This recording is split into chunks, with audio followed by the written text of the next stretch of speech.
So I guess to start out the conversation, I just want to ask a simple question, which should be a yes or no. Do you love black people? Yes. Okay, well now that we've got that out of the way, we can move on. So I guess generally, what's your argument? So I guess when you say you're a fascist, what does that mean? What does that mean? It means I believe in a strong state. It means I believe in a merit-based society. I want universal health care. I want to control corporations. I want to a very limited immigration system. I want a very positive society, and the only way to achieve these things is through fascism, right? So okay, so the thing, okay, so I guess I should have written that down. Apologies. Let me pull up a notepad or something. So you say that fascism, the things that you want. So you want to control corporations. So you want to Well, control regulate, but business. Okay, so regulate. I guess that's a softer term. So you want to regulate businesses, universal health care, and you want a merit-based society.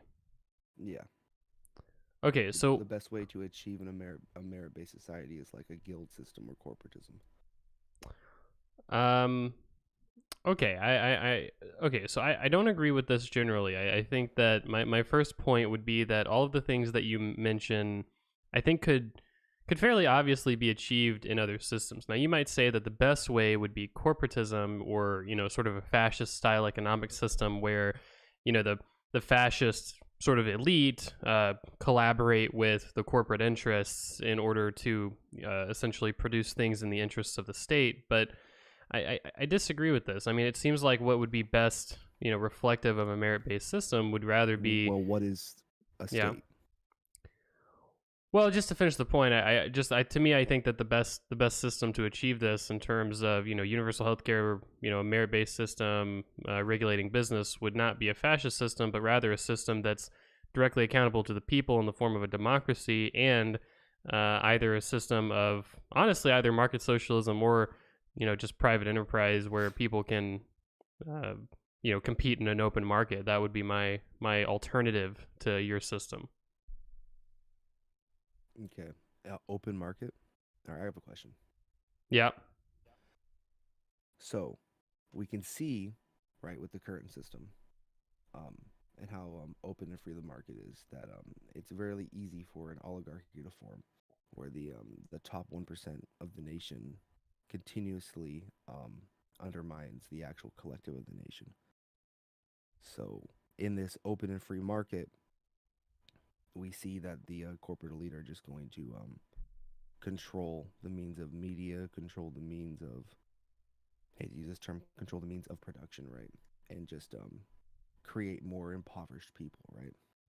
So the only way to truly, free people from poverty, free people, is to create a collective state, right? Where the state is controlled by the collective, right? Create a healthy, merit-based society, and to finally take that control away from the corporate elite. Now, you said something about democracy. I'm not necessarily against voting, right? Believe it or not, most fascists aren't against voting, right? It is only voting. It's only, how do I put this? Voting, you shouldn't inherently, from being born in the country, gain the right to vote. You should have to give to the collective of the nation to gain the right to vote. You should have to give into the collective to gain that right. Okay, so essentially you need to, I guess, be a taxpayer, kind of, is what you're saying. Yeah, you need to be a taxpayer. Yeah.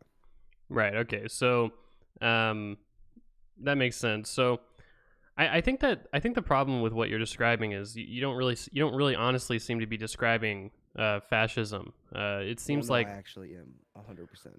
well, so do you claim like the model of, like, okay, so I'm going to assume you're not going to claim, obviously, the genocides associated with these governments, but in terms of general structure, would you claim like the Nazi government, or like the Pinochet regime, or things like that? No, Pinochet was a quasi-fascist.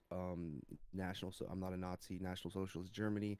No, no, no. Um, So again, I'm not calling. I understand you're not literally going to say that you advocate for genocide, but in terms of the structure, the hierarchy of the Nazi government, would you claim that structure? no.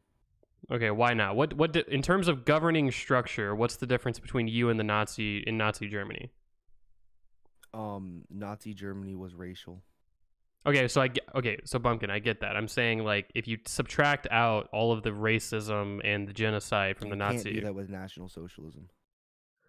well, National I mean, Socialism is inherently racial. That's how you move. That's how you became a high-standing individual in National Socialist Germany. Was okay, but was okay, your racialism? So you can't subtract that from National Socialism. well, It's sure. in the I guess doctrine. well, it's obviously a semantic difference. You get what I'm saying. I think that what I'm saying is that in terms of the general formation of the Nazi government, they had a policy of privatization. They had a strong arm. They had a strong arm leader who was, sort of involved in quasi democratic structures. Obviously, the Nazi elections weren't exactly free or fair because Hitler was the only candidate. But in general, that would be the idea, right? Like you're arguing for a very top down, very hierarchical leadership structure that is fascist. Okay, what's wrong with hierarchies? 1 second.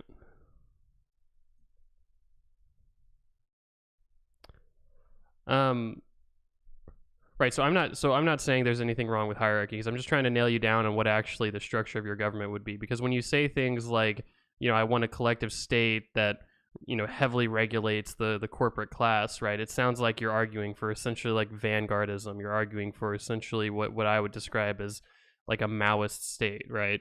That's what I'm trying to argue. Like there was hierarchy in every central planning system. It seems like the distinctions between you and like a central planning system like Mao or Stalin, it doesn't really seem like there's a lot of light between you two. Um, there's a lot of light between us. I mean, Right, explain. one's a communist, right? Okay, okay. So I don't So believe in a forget the stateless, label. moneyless, classless No, no, no, society. no, no, no, Bumpkin. Forget the label. Forget the label. I'm saying Okay. like, Uh-huh. well, the label doesn't matter. Like in terms of No, structure. the label does matter, right? Because at the end of the day, they believed, right, in the communist rhetoric, right? A stateless, classless, moneyless society, right? Now, if they actually achieve that is besides the point, right? Because we could argue all day long if that's even achievable, right? Well, they also didn't even try. That's the difference, right? I mean, like Um, Mao and Stalin. Yes, they were ostensibly communists, but I don't like when you look at like what communism or socialism is. The I worker would say they were class. more opportunists, but yeah.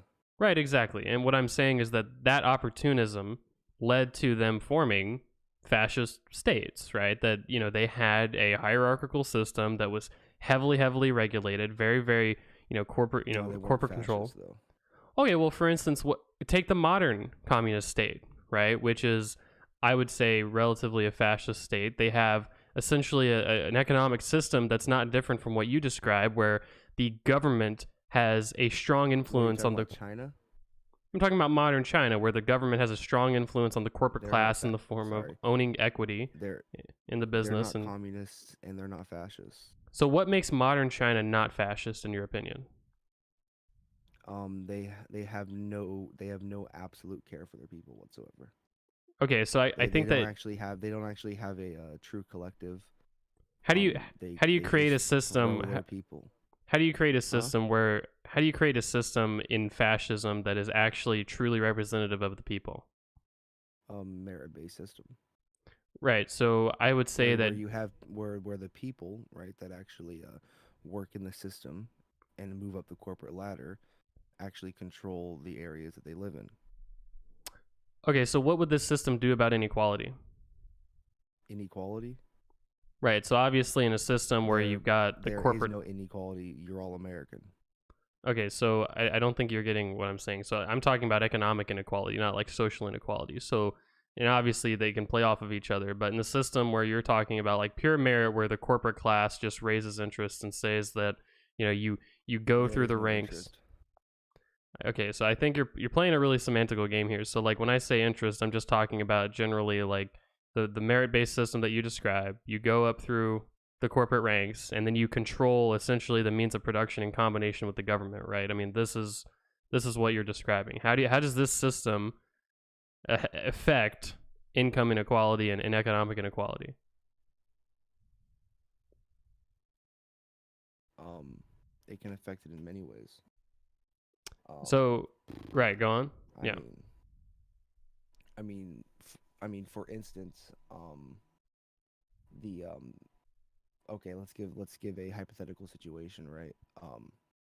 That worker, right, that moved up the corporate ladder, can advocate using the state for proper worker rights, right? A proper wage, right? These things, so forth and so on, right? You can use the state, which is the collective of the people, to demand that this corporation, right, give the workers, proper rights. So Okay. Well, obviously I think that's okay. So, would you say that the system that you describe is realistic at all? Like that it can be implemented in the real world? yeah, So, my argument would be that I'm not sure how you could reasonably say that, just because when you describe a system where, right, so theoretically it's all merit based and just the best workers rise up, and then in collaboration with a collective state, control the means of productions and properly distribute everything in a quasi market based system. Like it's kind of, again, it's like when a communist says that they're going to create an anarchist sort of classless stateless society. It's not particularly realistic in every example where it's been tried. well, It just hold if on, it just hold on, I'm gonna devolved. Well, push hold back on. against that. Let me finish just one more sentence. Just every time it's tried, it devolves into authoritarianism, right? So what's wrong with authoritarianism? Well, I think that if you describe a system that is of the people, essentially a collective of the people, I don't think authoritarianism would generally fit that mold. And again, like, forget about the semantic what is or is not authoritarianism. Just address the main point, which is that I don't think your system is realistic and able to be implemented in the real world at all. No. Okay, it's absolutely realistic and be implemented in the real world. Okay, man. Cause cause check it out. Authoritarianism is I mean, there's nothing necessarily wrong with authoritarianism. Not all authoritarian regimes are bad, right? That's like saying all dictators are bad, right? So, what's an example of like a good authoritarian regime in your opinion? Um, I would say modern day Russia. Okay, so you think okay, so obviously I don't think really if we went down to brass tacks we would agree that this is a I think actually the Russia again I don't quite understand how modern China is an example of what you describe, but modern day Russia would also be an example of what you describe. And I'm not sure generally that you would agree that modern day Russia is a great place to live. I mean, the imprisonment of political dissidents, I mean the lack of open If a vocabulary. political dissident goes against the collective of the state, then yeah. Do you think that Russia is an example of a collective state or an authoritarian state where Putin essentially runs everything from the top down? Like, do you genuinely think that the Russian people are? I don't think it's a collective state whatsoever. But at the end of the day, I feel like Putin's authoritarianism is not necessarily bad.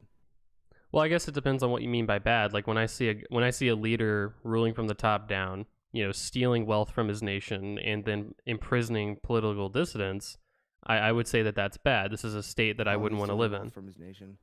So there's a lot of reports out that Putin is struggling regarding stepping down from power because he's raided the government treasury so much that as soon as he leaves power, he's unable to secure his wealth. Essentially, that's one of his main focuses right now is the ability to secure his wealth.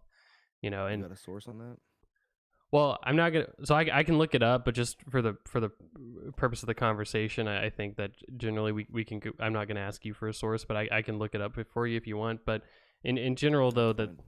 yeah, in general though, that it's somewhat well reported. I mean, this is why, for instance, in Russia, Putin recently, if I'm not mistaken, the speculation regarding him not running for re-election next time coincided perfectly with the passage of a law that said former presidents couldn't be prosecuted, right? And this was something he pushed for specifically because, again, there are reports out that he's having not trouble anymore, obviously, because he can't be prosecuted, but he's essentially having trouble securing his wealth, or at least he was.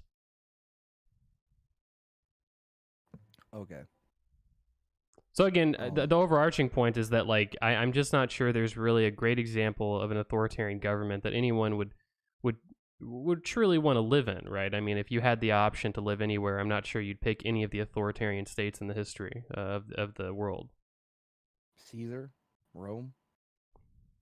Well, I You think wouldn't you wouldn't you wouldn't live under Caesar in Rome? so. Like, I'd rather live in America than in Rome, because generally, like, a war state is not something that I would advocate for. Forgetting the fact that obviously I'd rather live in the present day than what, thousands of America's a years in the war state? past. Well, Are we gonna forget that America's a war state like currently right now? America is in a war, but the idea of, like Caesar's Rome, No, where you're in a perpetual sort of economically tied war where the actual leader is constantly off to battle. This is a state that is not particularly stable, as evident by the fact that Caesar did um, get assassinated, split the Roman Empire in two, and led to a decades long civil war. I mean, again, like, this is not an example of a oh, stable, okay. robust state. So you're telling me that America is not a war state?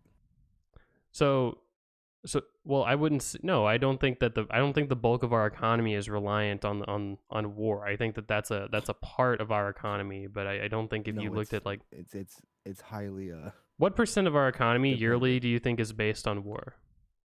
Like how much of the $20 trillion of our GDP would you say is based on like war production? Because the answer is very small.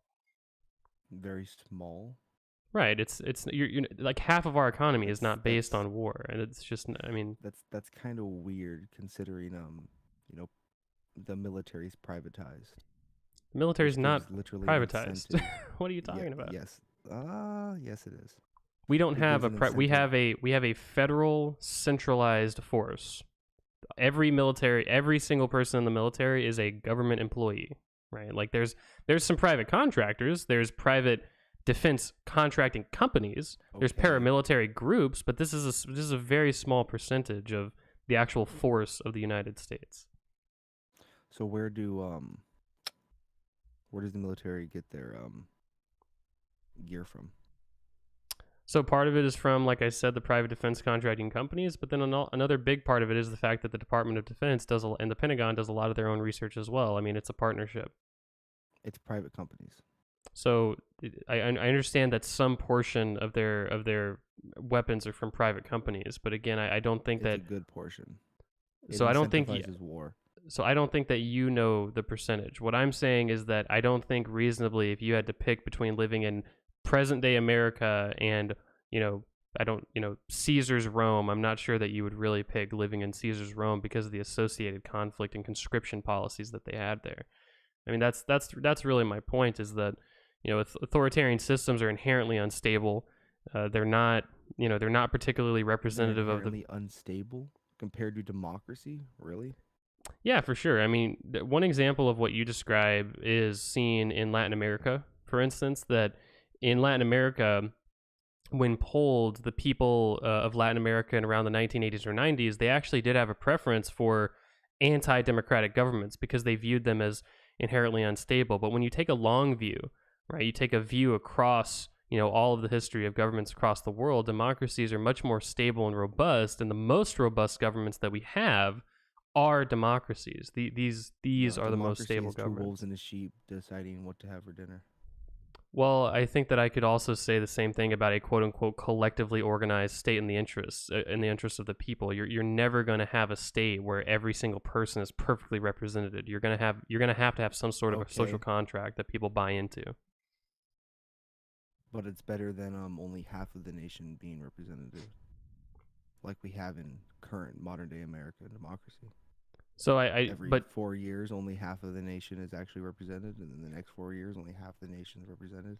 right. So what you're On forth and assuming. on forth. So We just stagnate.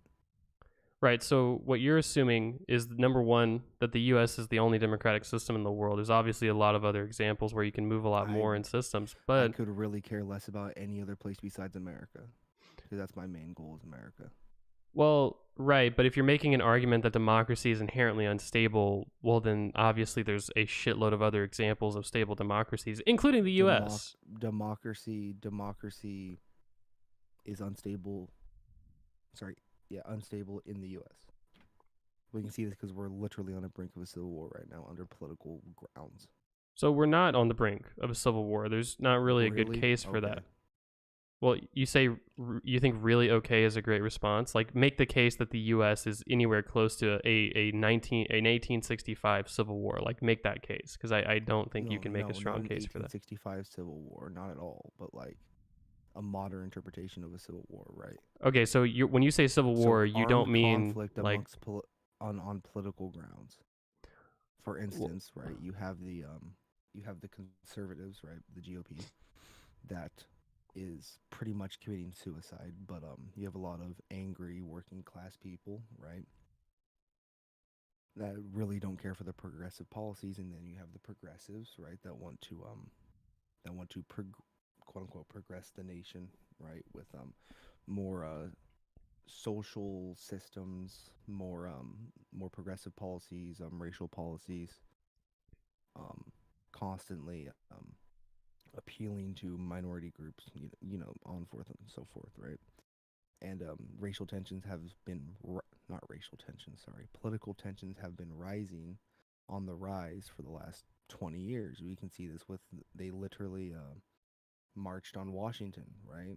The conservatives did that whole shebang, right? And then you have the Black Lives Matter riots, right? For instance, so political tensions are definitely rising, right? And you see political violence with Antifa, with Proud Boys. So no, political violence is definitely rising in the U.S., right? well, I don't And I mean, well it's only inevitable before an armed conflict comes about, right? well That's but why I but always advocate for a one-party state, right? That's why I always advocate, to combine the two parties, right, and create a party that will actually truly progress, right?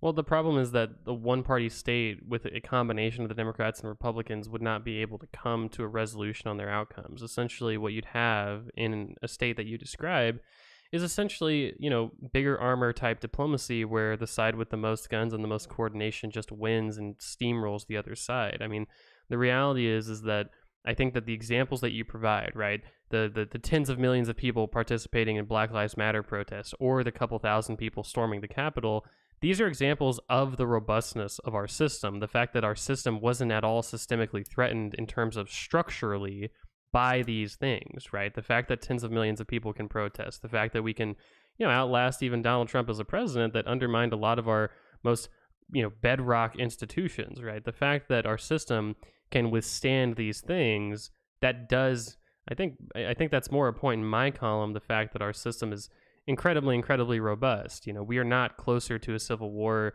than we've ever been. The idea of armed conflict in the streets between citizens is just not a realistic possibility. And to turn it around on you, I think that authoritarian systems often devolve into conflict because of the fact that they tend to not be truly representative of the people. The They state that you describe, well, if I can, one more sentence, the state that you describe is purely theoretical, and it's not empirically demonstrated. The idea of an authoritarian fascist state that is actually representative of the broad populace, that just doesn't happen.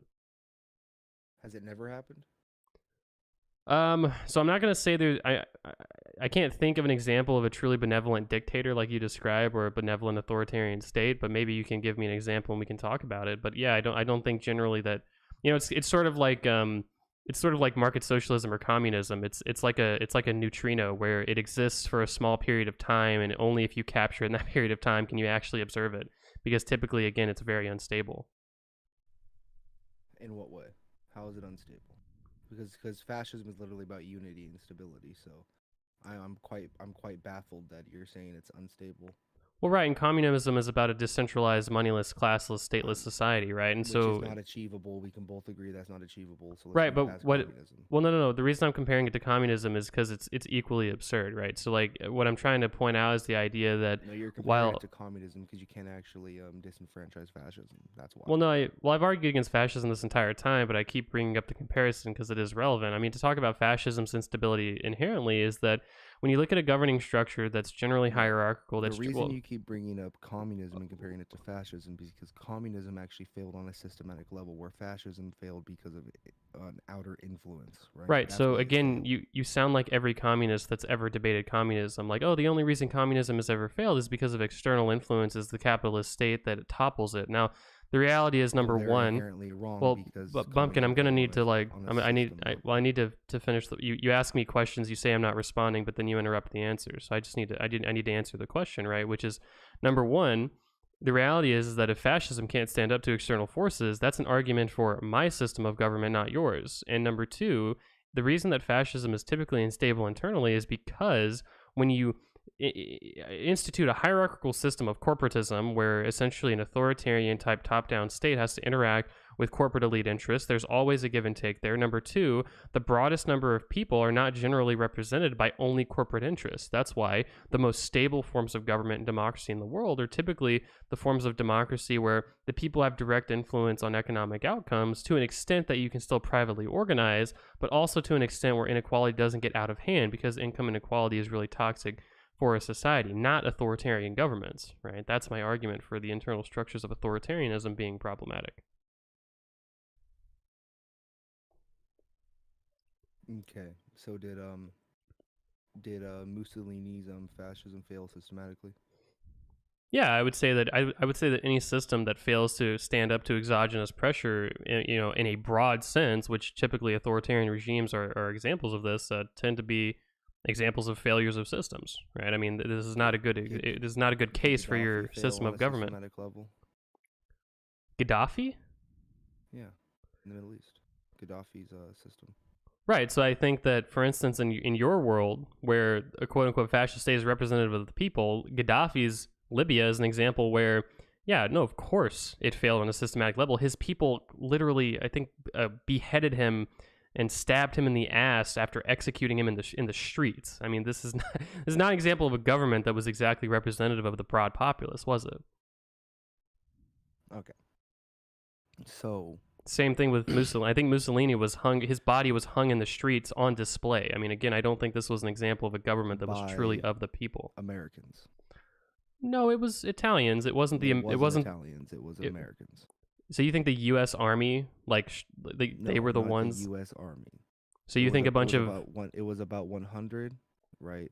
American informants that hung Mussolini up. Okay, well, I guess I'm just gonna have to agree to disagree with that. But in general, my statement would be that, yeah, these systems internally fail. That's what generally happened throughout history. But Either prove it. through. Okay, so Italy is not a fascist state anymore. It is a democratic liberal democracy. That's Yeah. like, Why is that? do I need a source for like the fact that Italy has elections and it is a liberal capitalist No, state? no. I But mean, like, why is that? Is that because fascism failed systematically, or is that because of outward influence? well, Is no, that it? it's No, no, no. Let me finish though. Is that yeah. because Well, you asked me a it question. failed systematically, or is that because 100 American informants went into Italy and killed Mussolini So and I destroyed the don't. system? So I don't think the system of fascist Italy was destroyed because of your claim that 100 American informants assassinated Mussolini. This is not bore out. The reason that fascist Italy failed was because of a lack of international diplomacy, the fact that they aligned with other fascist states that were also internally unstable, and the fact that they weren't able to stand up to the much more robust and strong forms of government that we had in the case of World War II, which was a centralized Stalinist state and the American sort of European liberal democracies. Now, I'm no defender of Stalin, but at the very least, his systems seem to prove more stable than the fascist sort of corporatist governments that you describe. Okay, what about Franco? Franco in Spain. Yeah. So honestly, I'm not well read on Franco in Spain, but I think that the broad strokes seem to be fundamentally similar. The fact that, again, No, he his lasted 70 years. That regime lasted 70 years up until his death. right, and the U.S. government has lasted 250 years. I mean, my point is just to say that you can't really make a strong case for the stability of essentially Okay, the British Empire has lasted how long? the British Empire has been a parliamentary system for 800 years. Mm, 800 years. I mean, like, I don't know what to say. Like, the reality is, but who has again, the final say? Still Okay, to this so day, any every response to your sorry, question has in the been like UK. moving the goalposts. So who has the final say in terms of the government in the UK? What do you mean? Yeah.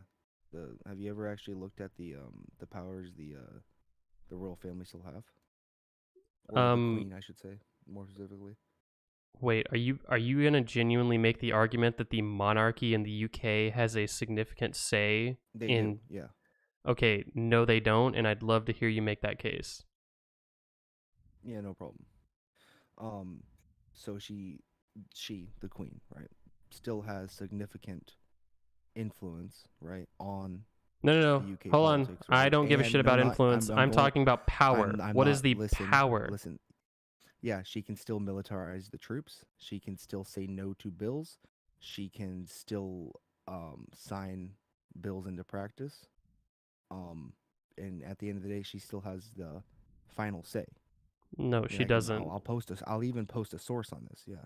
No, no, she doesn't. And a lot of what you see in term, I mean, even all British politicians take fundamentally the same stance, which is the the monarchy in Britain is essentially not for show necessarily, but it's a what do you call it, uh, it's a not a figurehead, right? That's the word. You know, the monarchy in Britain is more of a figurehead type role. It's more ceremonial in nature.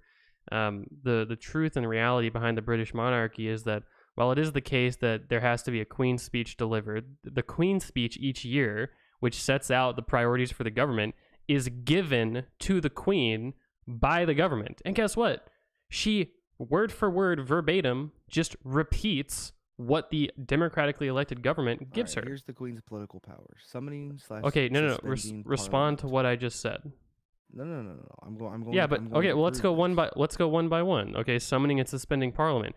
I'm not sure if you know what that means, but all that means is that a new election has to be held, and it's not a power that the king or queen has enacted for hundreds of years. Okay, still has that power though. Okay, but that doesn't mean much because it's just within a democratic framework. And also, you didn't respond to what I initially said, which is that the actual governing priorities that this queen lays out each year are given to her, and she repeats them word for word each year. She doesn't actually have political influence, and in fact, she's never. And monarchs in in Britain, you know, the UK, have historically never actually given their political opinion, nor showed preference for who they want to win in an election publicly. Because again they recognize that their position is largely ceremonial, and typically in the same thing with the House of Lords, if there ever were to be a case where the monarch would overstep, what you'd see is the House of Commons immediately, and this has happened hundreds of years ago, but what you would see is that the House of Commons, the Parliament, Mm-hmm. would just restrict their powers, which is what's happened all throughout essentially British history since the Parliament was created in the first place. Still has that power though. Declaring war. Okay, the monarch does not have the power to declare war without the consent of Parliament. She can declare war with another country. Okay, so you She didn't can. respond to what you just repeated yourself. She can literally sign a bill that declares war.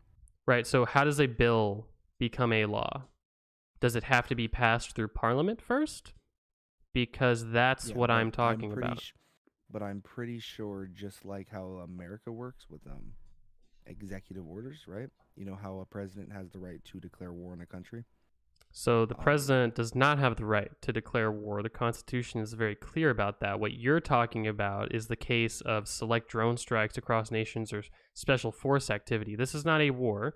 This isn't supporting an insurrection. The wars in Afghanistan and Iraq, the most recent wars that we've had, were both approved by Congress. mhm. Appointing the elected prime minister. Right. So again, when you talk about appointing the elected prime minister, what happens? The people have an election, they pick the prime minister, and then the queen ubiquitously across all monarchs since the parliament has been enacted for the, at least for the last hundreds of years that I can think of, has always appointed the prime minister that was picked by the people. Again, if they didn't, there'd be a constitutional crisis and the House of Commons would simply take that power away from them. That's why it's always been a essentially a consent from the governed. The fact that the queen takes her orders from the democratically elected government, a statement you still haven't responded to, again, I think proves fundamentally no, the queen does not have real true authority in terms of governing in the UK. It's She a does. figurehead type role. Also, the monarch is above the law. Well, I'm not sure what you mean by that, but I mean maybe if there's examples of like She can't be monarchs. prosecuted. Um, I don't know if that's true, but I'll just take your word for it. I'm not sure, but again, like I'm not really talking about the structures surrounding the queen. I'm just trying to make the case that the queen doesn't really have any real power. You haven't responded again to my Well, you're fundamental saying the point. queen doesn't have actually any real power, but I'm I'm telling you right now. I mean, I'll post a source that Okay, she so very well does so, have true power. so stop I mean, avoiding the point. Why I'm not does the avoiding the queen? point. No, you are. Why does the queen take her governing priorities from the democratically elected government? If she's the one in control, why does not the government take the orders from the queen then? Who's to say they don't? Okay, so now we're just engaging in conspiracy. Now, let's just get back to the original point, right? Which is that the idea that authoritarian regimes or fascist states are more stable. Again, you can't really give a great example of a very stable fascist state, other than I think probably Franco. Franco's. He was ousted. Spain is a democracy now. I mean, again, Okay, well, but it was Bumpkin. stable for 70 years. What else do you want? Okay, so what I would want is a system that is stable in the sense that it is at least not necessarily even around today, but is able to withstand external force, which Franco wasn't. Now, in the case of or internal force, in the case of Franco, if I'm not mistaken, but So if you're you want asking to, for a system to be able to stand up against the entire world. so in the case of fascist Italy and Nazi Because the majority of the Germany world and is democratized, right?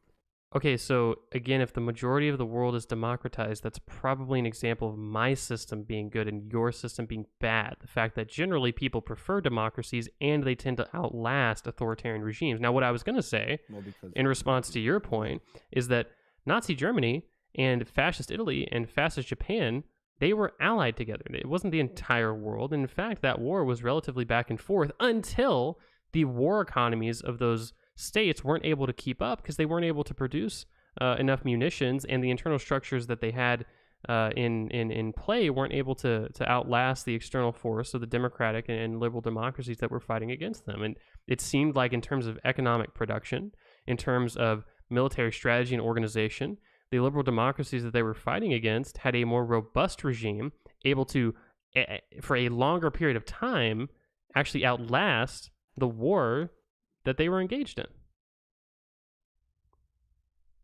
So you're telling me, okay, I'm gonna wrap this up, all right? All right, wrap it up, bud. Because we're fundamentally disagreeing, okay? Well, And obviously, yeah. I mean, I'm not. we Yeah, could do this for hours, right? But we I'm going could. to sum this up. I'm going to sum this up, okay? So if you truly support a system, right, where two wolves and a sheep vote on what to have for dinner, if you truly support a system like neoliberalism, where we demand democracy across the world and we'll bomb your country until you democratize. If you truly support a system that is not healthy, that is controlled by corporations, that has obesity, depression, all of these terrible things on the rise, right? Like we have in America because of corporations, because of consumerism. If you actually truly support this system, then I feel like you are. I mean, but going by your name, I truly believe that you don't actually have the benefit of the people in mind. You just have your wallet, right? So, True. I mean, true, yeah, Yeah, I'm a makes sense. statist shill for the Biden, the radical Bidenist regime. Well, I mean, I mean, depending on I'm what admitting it. I am I'm a Marxist radical Bidenist. really. Yeah, really. So you want more wars in the Middle East? Crazy. Fucking base. Yeah, I mean, yeah, of course. I mean, I'm just trying to I am personally invested in all of the defense contracting companies that you're talking about. Okay. Well, I mean, my response would just be that authoritarianism is one sheep deciding what to have for dinner, and there's more than two sheep in the actual country, right? I mean, that's how I could describe authoritarianism: the idea of a top-down, very hierarchical system, and typically when you have it in practice, it's not merit-based, right? And My entire point, my point, this whole debate has been that you cannot demonstrate a relatively stable authoritarian and fascist regime in the modern day or in history that wasn't immediately or not immediately, but wasn't toppled because of external influence, right? Now, I can point to examples that I thought you would reasonably claim, which would be modern day China, which is essentially what you describe, a corporatist type state that does label itself as communist, but a state that is stable and that They're has state capitalist. Come on now, they're not corporatists. They're state state capitalists. state capitalism and corporatism, you can't really draw a bright line between these. What I was going to say is that the Chinese economic Yeah, there's system no is meritocracy. Is the fucking line. it's a market-based system. It's a system where people compete. It's a system where the government has interest in most companies that are competing in the open market. I mean, again, I think that what Yeah, China there's has no done. meritocracy though. Okay, you're saying there's no meritocracy, but I imagine that, Meritocracy is very, very having a corporate state, right, or having corporatism without a meritocracy is like having Marxism without communism, and it doesn't make any sense.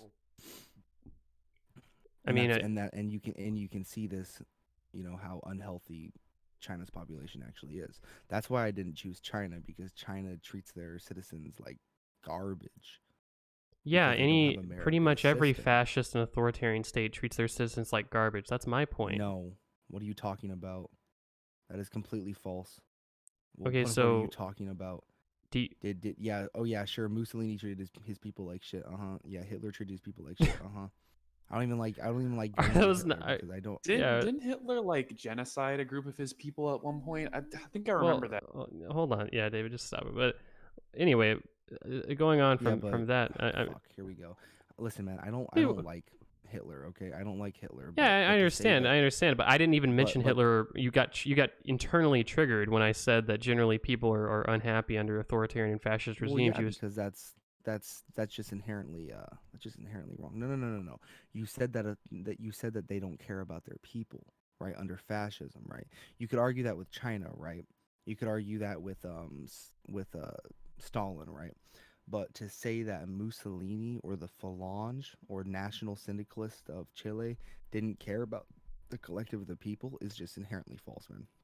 That's the whole point of the nationalism, the ultra nationalism, right? Is to care about your fellow person, is to care about your fellow worker, to care about the collective. That's So literally the whole point. here's what I would say. So the fact that you said that is a little discerning, right? The fact that Right. you said that is it shows that you actually have no actual cognitive ability to understand probably even collectivism, Well, honestly. no, I do understand collectivism. What I'm trying to say is that, for instance, right, and I'll respond directly, but again, I have to keep pushing through this analogy. Is that what you're describing, right? I could say the exact same thing about Mao or Stalin, right? Is that, oh well, they had a quote unquote best interest of the people, a Marxist communist type ideology where they were trying to create a stateless, classless, moneyless society, but it didn't work, right? And the reality is that when you have a centralized authority without essentially democratic accountability or checks and balances in the system, again, these are the examples of why our systems tend to be more stable than democratic systems. You tend to have an unaccountable, unelected government that doesn't really, in the long term, represent the best interests of the people. This is why all the people you've mentioned throughout this debate tended to have very, very poor approval ratings for the average general populace, and there tended to be a constant need to suppress dissident. I mean, for God's sakes, if what What you was were Hitler's saying, approval rating? well, I mean, what I can tell you is that I imagine that there were many groups of people in Nazi Germany who did not approve of the Hitler It regime was because they were 92%. okay. So I honestly, and what I'm gonna say here is that I don't know where the fuck you would get a number like that. But what I was gonna say is that in general, right? I don't imagine that fascist regimes were very popular because in every one of these fascist regimes, there was a constant need to suppress political dissidents, engage in state propaganda, and try to overthrow and undermine literally every form of protest in these countries. I mean, If the political dissident goes against the collective means of the state, then yes, it should be stomped out. If it goes against the actual internal structure of the state, which is the benefit of the nation, yes, it should be stomped out.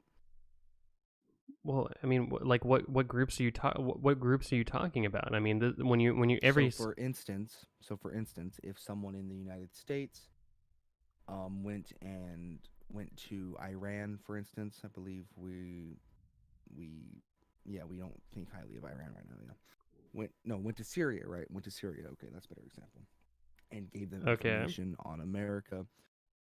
They should be. Okay, but They Bumpkin, should. That's holy a shit. treasonous act, Yeah, right? obviously it is. And you'd be prosecuted in America for doing that. The problem, I'm not describing that. I'm not talking about people sharing like classified information or national security intel with foreign governments. What I am, in an unauthorized manner, what I am talking about is just the simple act of saying, I don't believe this is the best way to organize a state. Hey, I believe that we need to organize this way. This just simply arguing against the structure of government, or in the case, of a lot of fascist states, literally fighting against the structure of that government, obviously waging war against that government, you would be prosecuted for that.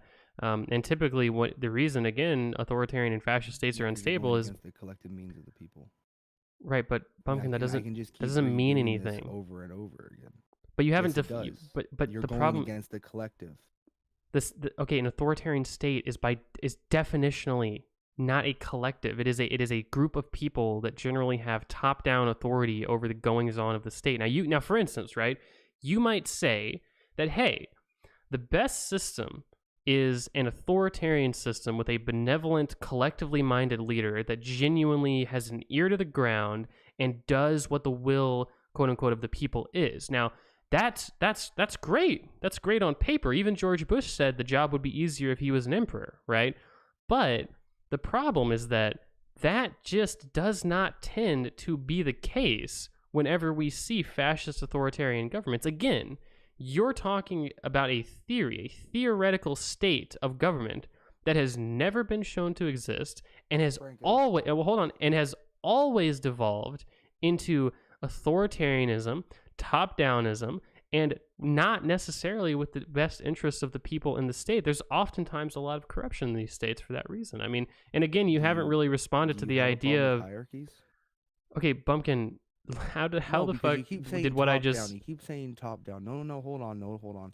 You keep saying top down, but I feel like you have a problem with hierarchy, unless No, when it comes to like capitalism, right? Of course, you're okay with the economical hierarchies, right? Because you like your pocket, but you seem to have a problem with like actual hierarchies. again, I'm a radical Bidenist. That's true. But what I was gonna say is that I'm not necessarily sold on hierarchy is not necessarily a bad thing. The problem is hierarchy without checks and balances, right? That's what I mean by top down. Is that you've got an authoritarian fascist government without robust, genuine checks and balances, without an independent, oftentimes, well, pretty much every time that I can think of, without an independent, politically oriented military that takes orders from politicians. Often you see partnerships in this regard. I mean, when what you see, that's why a lot of authoritarian leaders have a check and balance system. By the way, for example, Mussolini had a council. How I would implement that is I would just make that meritocratic. Right, and so Nazi Germany had, they still had the Reichstag when Hitler was in power. The problem is that they never passed any laws that Hitler didn't already approve of, and they only passed I believe it was the entire time that he was the leader after implementing the Enabling Acts. I believe they only met 4 times. Now, for instance, right, you could say, well, fuck, Hitler had a check and balance. The goddamn Reichstag was still in office when he was in power. But let's be honest, okay? The reality is that body would never go against the interests of the leadership because they would be killed. They would be prosecuted for doing that. Now, you could say, just to finish the point, that these people would, in theory, be going against the quote-unquote interests of the collective, but in reality, they weren't. In reality, this was just simple political dissonance, an internal, reasonable, regular debate on how we should best move forward as a government. And this was the type of dissonance that was silenced and prosecuted in these states, not just people, essentially committing acts of treason. I could turn it around on you and say, why do you not, why do you think internal debate is bad? Internal debate isn't inherently bad. Well, then why in every fascist and authoritarian government do you get prosecuted for internal debate? Proof. I mean, where did Ernst Röhm? the Night of the Long Knives, the thousands of political prisoners in Nazi Germany and in fascist Italy and fascist Japan. I mean, like, what do you mean proof for that? I mean, do you think that's all like a conspiracy that it didn't happen, or what? No, no, no. Or I'm sorry, I'm do not you going to think defend do you think Germany, well, but okay, so do you think that every political prisoner in Italy was just like was literally like an American like freedom fighter, like trying to, I mean, or do you think rather that there was actually some political prisoners who were simply voicing dissonance in terms of how the structure yeah, of the sure. government I'll was say it operated? again. If they go against the collective means of the state, then yeah. Right. So okay, but but you could use that logic to justify virtually anything. Again, I mean, this is why authoritarian leaders are typically bad, right? Without a robust check and balance and the ultimate check and balance in terms of being elected and voiced in support of the people, you can never really truly confirm whether or not they're acting in the interests of the people. And again, I don't think you've properly responded to the fact that these systems But are they do generally act for the interest of the people. these. Okay, They do though. you're saying they do, We can but we can literally look at history and look at this, right? Did I say I was gonna wrap this up? Yeah, I said I was gonna wrap this up. But all right, you can look at this, right? Mussolini severely helped Italy. Okay, I'm not even going to mention Hitler. All right, but Hitler did I wouldn't. extremely boost. Hitler did extremely boost. Well, you just mentioned them. Yeah, I know, but I have to. If we look at Hitler economically, he did boost Germany, even though he wasn't a corporatist. He was more of an opportunist. But at the end of the day, he did boost and did bring Germany out of their Great Depression. Okay, that's just a fact. He did Well, do that. yeah, Bumpkin. I mean, I would say that any governing system where you have to use Hitler as a good example is probably bad. But what I would say is that in terms of the Nazi Germany economy, what you find in the literature and in the studies is not that the Nazi Germany economy was taken out of recession because of the policies of the Nazi government pre-war. What you find is that they were taken out of recession because of war. The war economy, the production unit of the economy, was transformed. And you saw the same thing in democratic regimes across the world when they engaged in a war economy. The only difference is that the war economies of the liberal democracies were way more robust and able to withstand external influence than the fascist governments of World War II. That's one of the fundamental points I've made this entire time. Okay, so what if a fascist government didn't go to war? I think that if a fascist government didn't go to war, what you'd probably see is what happened pre-war in Nazi Germany, which was a relatively stagnant economy. You'd probably see a stagnant economy that was probably starved of foreign investment because of the corporatism that you describe, and you probably wouldn't see. Nazi Germany wasn't a corporate state. They didn't So believe in corporatism. that's absolutely factually inaccurate. Nazi Germany did act in the kind of corporatism that you describe, where they partnered with the corporate elite in order to ensure production for the broader economy based on their set of internal priorities. Right. I mean, this is why there's classic examples of like Volkswagen. Volkswagen had a history of producing cars for Nazi Germany, or the fact that there's like a Hugo Boss, the very, very famous designer, literally designed like the Nazi outfits, right? Because they did engage in the corporatism that you describe. That's not corporatism. That's using private. That's corporatism using, is when a that's, government that's well, hold on, private... stop. You defined corporatism earlier in this debate, and you had a proper definition, which was that corporatism is when the government and corporate interests are aligned, and there is a give and take between them, so that they can enact private gains in production, private production and gains, and private sort of leadership, while at the same time the state has a direct interest in their production such that they get what they need or want. That is what Nazi Germany did. They did have that type of corporatism that you describe. So I gave two concrete examples of that. So Nazi Germany hiring Hugo Boss to create their uniforms was corporatism. Okay, so that was one of two examples. Nazi Germany also partnered with Volkswagen to produce vehicles, right? This is an example of the corporatism also that you describe. And again, yes, I think that when the state is, well, you could say not forcibly employing, but I imagine Hugo Boss didn't exactly have a a robust decision to make.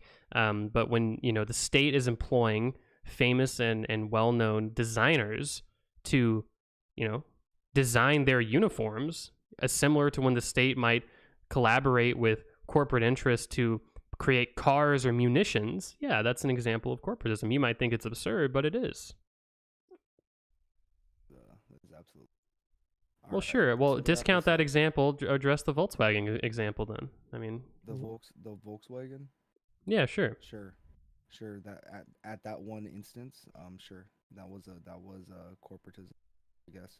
Okay, I don't know. I don't know why. I We're don't know going. why you're arguing. I mean, Nazi Germany We're was an example of the fascist sort of authoritarian corporatism that you describe. I mean, that's all. That's my entire they point. weren't though, because their economy was give or take. Hitler didn't really have an economic system. He was whatever worked for the time, right?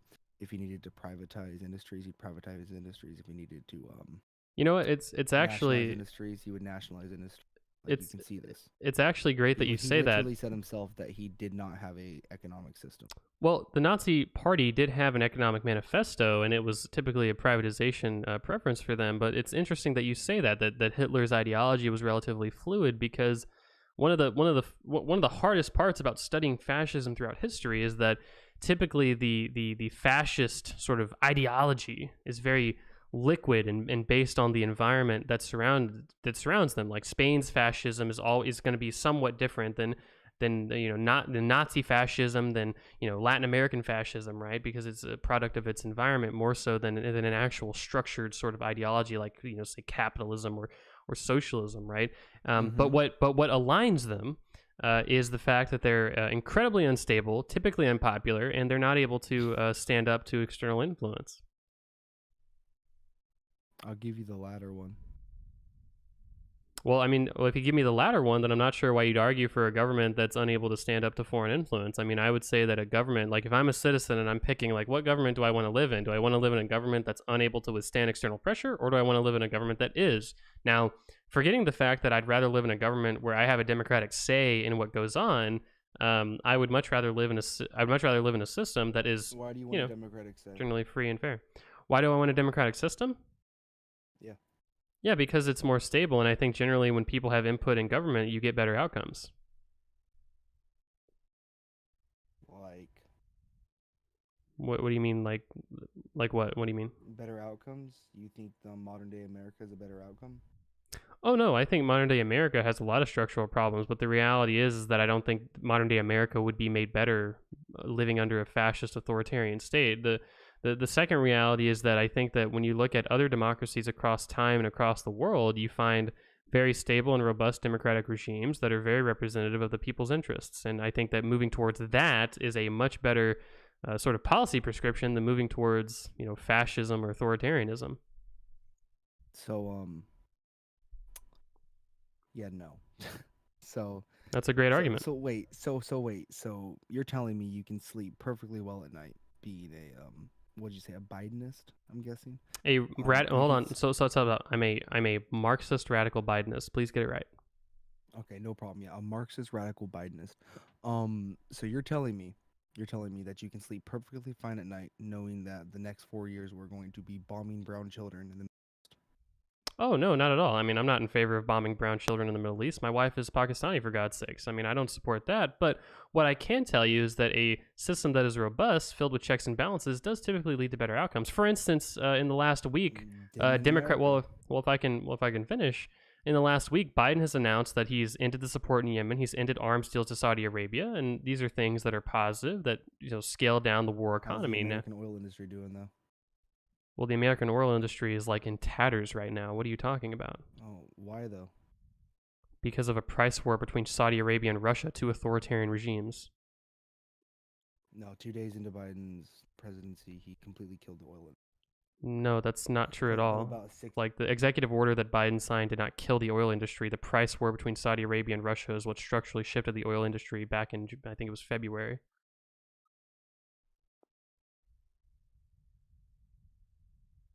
Literally put 60,000 people out of work. Right. So the answer to that is no, it didn't. I guess I would Yes, need a source on that. But what you're talking about is a temporary ban on new leases for 60 days. Never mind.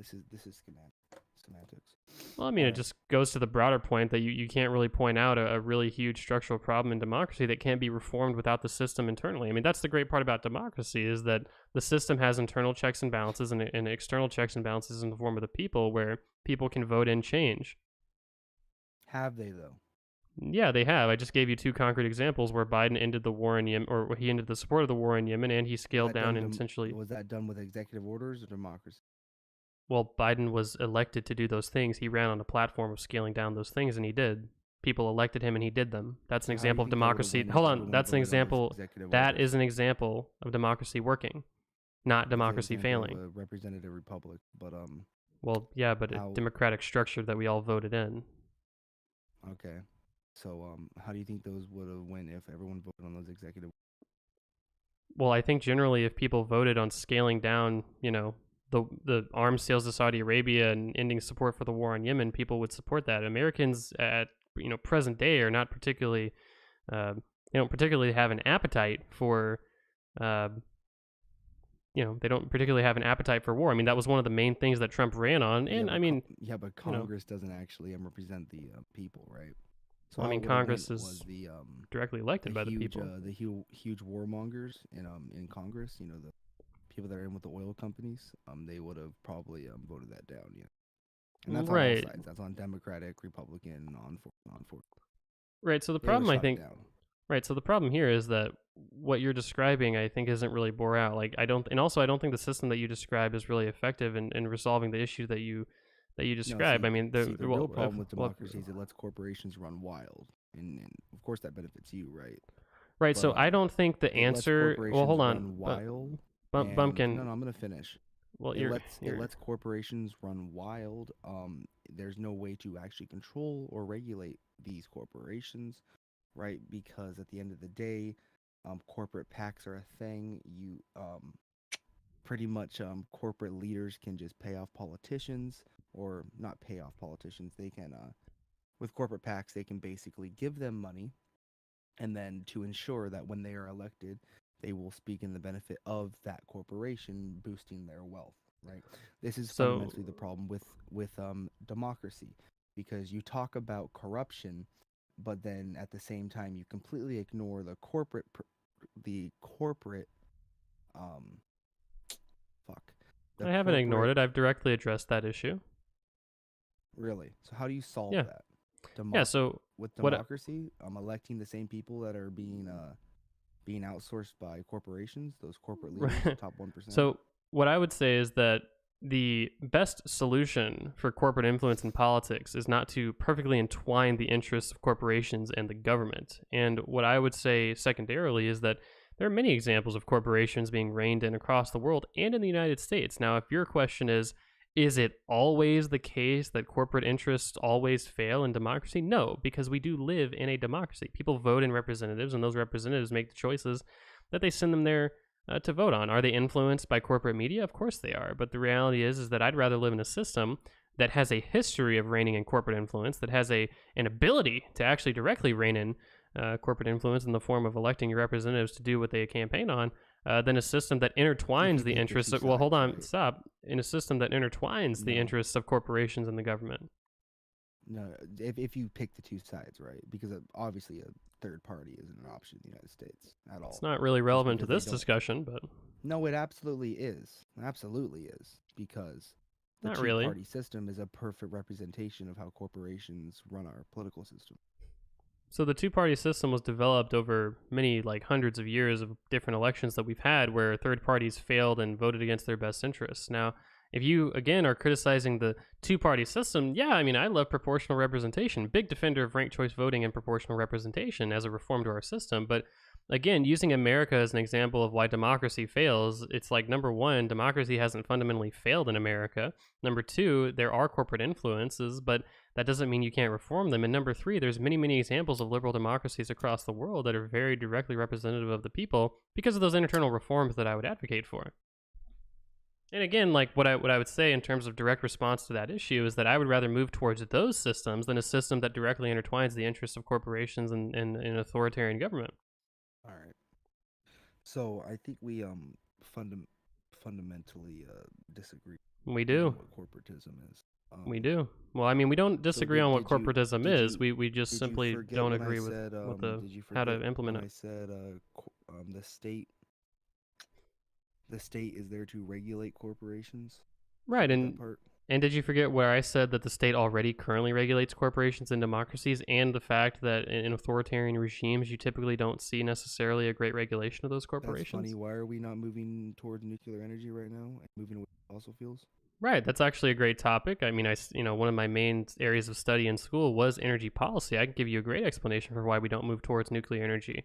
The explanation is not that we have corporate influence ending the development and deployment of nuclear energy. The reality is that in Canada, for instance, they're developing modular technology for nuclear energy. Why are they doing that? Well, they're doing that because nuclear energy is so incredibly expensive to get off the ground and the permitting process, by necessity, to be fair, because you don't want just anybody opening a nuclear power plant, is very cumbersome. That's the reason we don't typically have an expansion of nuclear energy in this country. That's why Canada and other countries across the world, including the United States, are developing modular nuclear technology, which is essentially just a small scale version of nuclear technology that's more able to be taken apart and combined, and that can be deployed very, Right. very quickly and more cheaply, because the biggest problem in nuclear energy is the fixed costs. The biggest problem of nuclear energy is the cost, right? Yeah, you have to spend hundreds of millions of dollars, if not billions As of a private dollars. company, right? No, I mean, obviously the government can make that investment as well. I mean, they can. I mean, Yeah. it's How would we properly move toward nuclear energy? well, I think one of Using the the ways. What do what will you we what do you use? mean? So I'm not The state. arguing, right? But what I'm You trying to use the say, but state. well, hold on, You Bumpkin. would What? spend the military Well, budget to move Bump towards nuclear energy. Bumpkin. What I'm trying to say this entire time is that, for instance, in the modern democratic American economy, we subsidize nuclear energy. I'm not arguing against state influence on the economy where it's necessary and where it's needed. What I'm just saying is that democracy can do just that very properly and in a way that is more accountable to the people, because But they actually people don't, have and it. they're But hold on, not going stop, to. Bumpkin, let me finish. The people actually have a direct say in their government, a government that has robust checks and balances. They don't, though. Okay, Not the checks and you say balances, they but they don't, don't but have proper representation. yeah, so I'm not saying that. So again, I can't say this enough.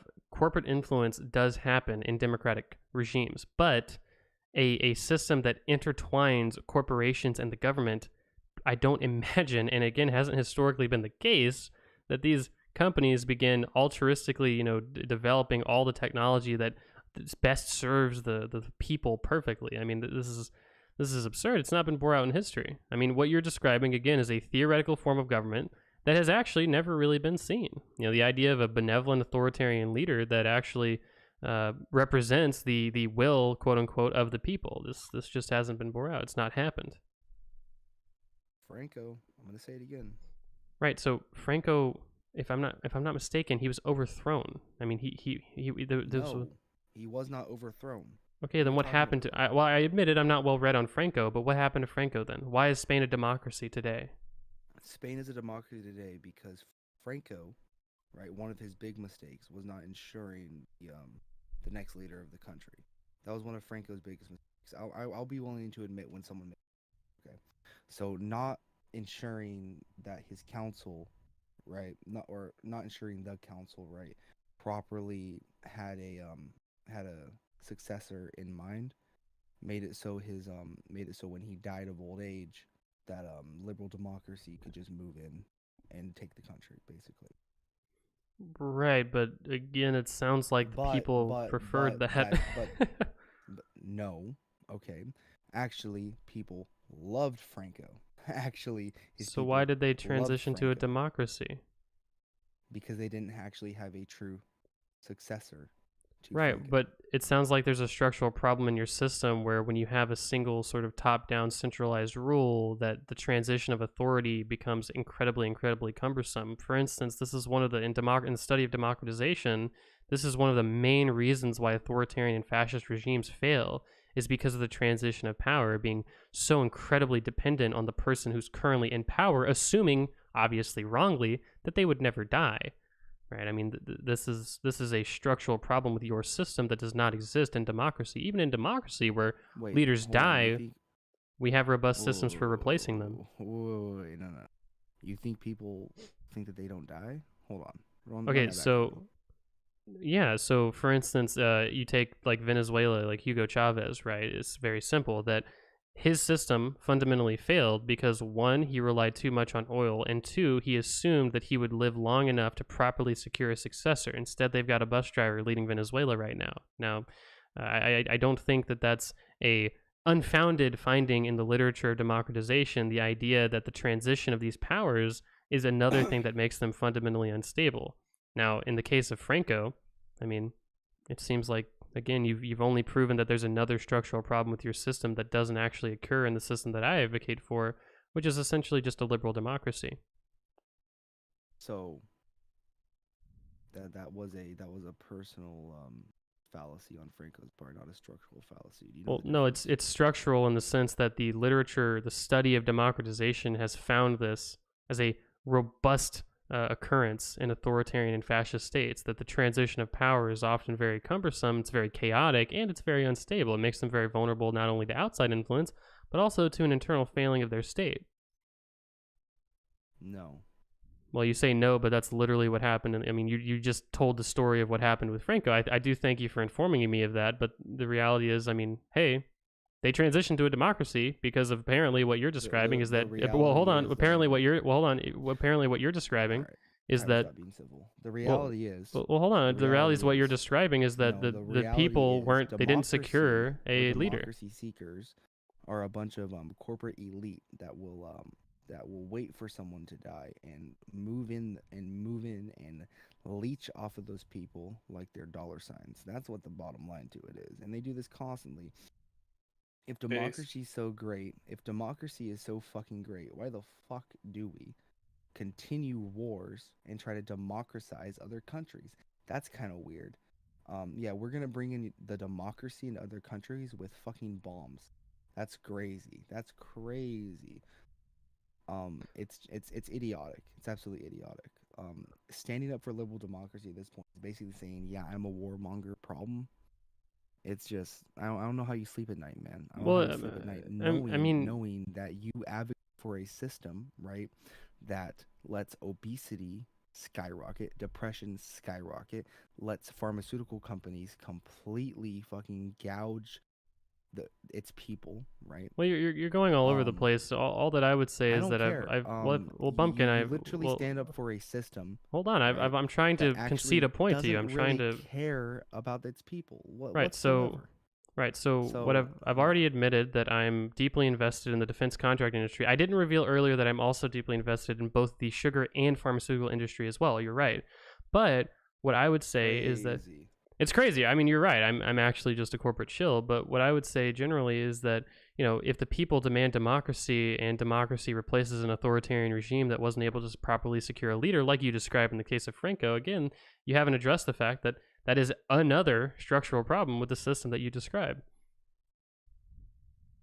I would rather take in an unstable system over well, if you admit the system is unstable, why have we had the last hour conversation of you trying to argue against that? It's not unstable, right? But I'm giving you the benefit of the doubt in this conversation, okay? If you truly think the system's unstable, right? Let's go down this road, right? I would rather take, let's say 60 years or 70 years of an unstable system where my people are prosperous, they're healthy, they love each other, they love the nation, right? They don't want to wage war on other countries, right? And they have a roundabout healthy society. Then 300 years of whatever the fuck we're doing in America, okay, where the population is majority obese, they're depressed, mental health is on a fucking skyrocketing, right? Where corporations can gouge the planet, can gouge the people, both physically and mentally, right? Just to make a profit. So yes, I would rather take 70 years of a healthy society than 300 years of this monstrosity that we've created, or that neoliberalism has created. I guess so. I mean, I do disagree with generally that, you know, the people of, you know, I would say that the people of Spain are probably better off today living under a democratically elected regime than they are under an authoritarian one. But again, I guess that would. Right now, that's not a good argument. Spain is not in shambles. You can go to Spain; they're doing just fine. I mean, they did have a fiscal strain, but that doesn't mean that Spain is like an anarchic, like fucking, destroyed state now. I mean, I think that Spain is actually governing just fine, and their system of government isn't being questioned. It's more their finances that are being questioned. But that's not a reason to reject democracy. Rather, just a fiscal state of a government. But I think that in general, I mean, that's pretty much it. I think that's I don't know. I don't think there's any other room for the conversation. I guess the only thing that my summary would be that well, actually, give your we can do the closing, I suppose. If you want to summarize your points, and we can just go from there. Mm-hmm. Sure. I think I already said my summary. Yeah, I already said my summary.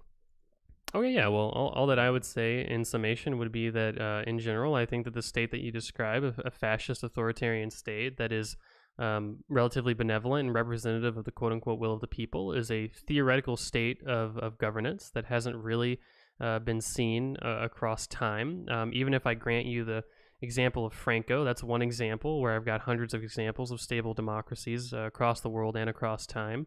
And I think that generally a system that is relatively directly accountable and able to be internally reformed by the direct action of the people in the form of a vote in an election box is better and more preferable than the system that you describe, where essentially, I guess, there's some vague notion of the sort of consent of the governed, and that the people don't really have a direct democratic say in the system.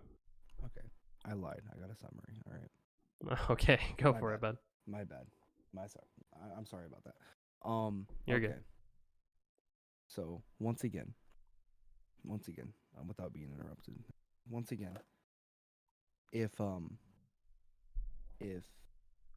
you basically truly believe, right, that a system that sees its population as consumer dollar sign doesn't actually have the well-being of the nation in mind and uphold democracy, then you have to be, I'm speaking to, I guess, whoever's gonna watch this video on your YouTube channel, but then I would imagine you're probably like eco, right? You probably have some sort of interest, in the actual economic means, right?